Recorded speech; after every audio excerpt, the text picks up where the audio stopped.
mga kaganapan sa ating himpilan. Ihahatid sa inyo, #PalaNews. Tuloy-tuloy ang mga parangal na ginagawad sa ating mahal na tanggapan dahil sa 75th founding anniversary ng Association of Government Accountants of the Philippines o AGAP Incorporated ay isa ang pau sa mga opisinang ginawaran ng 2024 AGAP Outstanding Accounting Office Award! Yes, ito po ay bunga ng masusing pagsisikap ng Financial Planning and Management Service o FPMS ng PAO na may sumite ang dekalidad na Fiscal Year 2024 financial reports ng opisina. Ito po ay isa lamang sa maraming patunay na mahusay na pinangangalagaan ng ating ahensya ang inilaang pondo mula sa kaban ng bayan. At patuloy itong nagagamit sa tapat at makabuluhang paglilingkod para sa sambayanang Pilipino. Kaya, congratulations po sa ating PAO Chief Persida Acosta!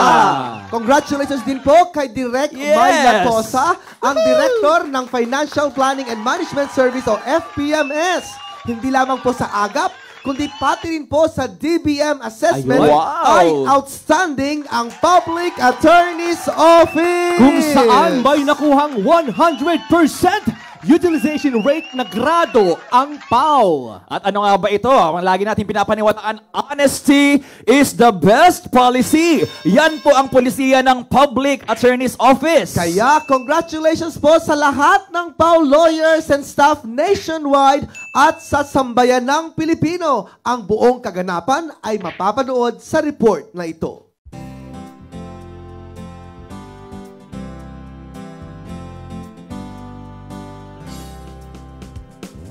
Buhay mo ay alay sa bayan.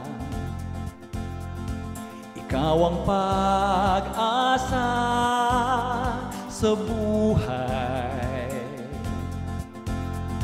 Mailap man ang katarungan, ikaw ang lakas at kanlungan. Ang langit man ay kakampi mo. Kahit gaano man kaabala ang ating PAO Chief Acosta sa kabila ng maraming gampanin, ay hindi kailanman nawawala sa puso ng ating hepe ang mga ambag at mahalagang papel na ginagampanan ng Association of Government Accountants of the Philippines o AGAP. Kaya naman naging makasaysayan ang pagdalo ni Chief Acosta sa AGAP 2025 Annual Convention Seminar na ginanap sa Davao City, kung saan naging maalab ang pagsalubong at pagtanggap sa ating hepe dahil sa ilang taon na ring pagpapakita ng mabuting samahan at sinusuportahan ni PAO Chief Acosta ang mga adhikain at programa ng AGAP sa ating bansa. Sa kanyang talumpati ay muling inilahad ni Chief Acosta ang napakahalagang gampanin ng bawat isa. Ako po ay laging pumupunta ng AGAP kahit pasulpot-sulpot lang dahil suportado ko po kayo. Saan man tayo pumunta, nandyan ang mga kapatid na taga-AGAP. Saan man tayo pumunta, napakahalaga ng papel na inyong ginagampanan. Lalo kung may mali yung mayor, may mali yung gobernador, may mali yung congressman. Kayo dapat ang bubulong. Mayor, ito po ang tamang accounting system dyan. Mayor, ito po ang tamang paggawa ng butcher. Tamang pagkwenta, ganito po. Pero kung di tayo kikibo, magkakamali nga ang ating mga opisyal.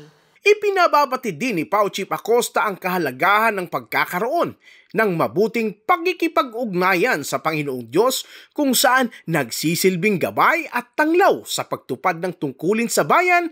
Anumang pagsubok na kakaharapin ay tiyak matatapos din.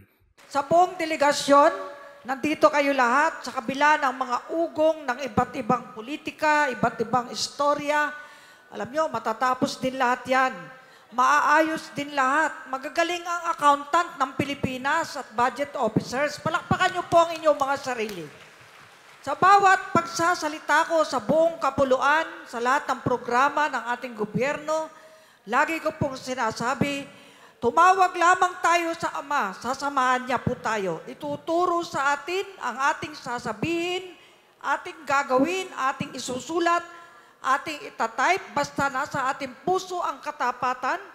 Sabi nga, magkasya sa tinatangkilik. Bawat sentimo na ibigay sa atin ni Juan de la Cruz ay dapat ibalik kay Juan de la Cruz. Ang pondo ng gobyerno dapat napupunta sa lahat at hindi sa iilang tao lamang. Tama? Kasabay ng mahalagang okasyon na ito at bilang bahagi pa rin ng pagdiriwang ng 75th founding anniversary ng AGAP, ay binigyang pagkilala at parangal ang ating tanggapan dahil sa natatanging ambag sa bayan at pagiging always compliance with accounting and budgeting rules and regulations. Ang award pong ito ay alay natin, unay sa Panginoong Diyos Ama sa langit, ikalawa sa sambayan ng Pilipino at sa lahat ng aking kasama sa Public Attorney's Office, lawyers and staff. At siyempre sa aking mentor, kay Secretary Emilia Bungkudin ng DBM at kay Ma'am Tina Canda, ang dati niyong Pangulo, na sila po ang aking naging mga tala sa loob ng 24 na taon na pagiging POW chief sa buong Kapuluan. Hindi po natin kaya mag-isa ang pag-ugit ng isang departamento o ahensya. Kailangan maraming anghel sa lupa na tayo'y makasama, katuwang, kabalikat, kapuso, kapamilya.